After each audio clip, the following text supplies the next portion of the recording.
film tauriba artist sing adagi drama tis wero natraga lila gi wero pisanung sagi wapum natana moida top nungai ba mahaw ma phange ranti tauriba khoi di karai de kari nungai no khoi khangde haibam khangde adi problem at pungun mari se dom amma natraga amma maram de khoi mi pelan ba singamde aduna artist sing ni mi sam lai pelal ngakang si natak si taba kanda ay isamak tamin na tay ay na pamung da sige keno si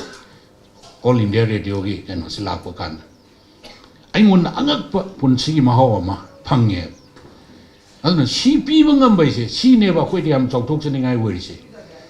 ato ako'y di laibag tiba ay tayo ni encourage tau binaba pungning tawgat binaba missing si lay tabadagi tap na maray chay tarap pagum tauriba port si ako'y suppose film si maputok uji ibadaw film creation gi putok kan sarkar sigi mating phangado mande aduna ako'y sarkar gi policy mo na Manipur gi art and culture film gi adai pitri bi masak tak na bohona ba kansta angamba grant ade ako'y film gi board gi director sing kai sing sina committee na khanarba matungda lupa lising lak amadi ani ti sumaina mana se pir adi moibu encourage tau si kaina thola gadi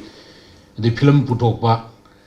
adagi artist sing isu ena pungning thawai hakchang yauna tarupagi khurong chaba laigane na khale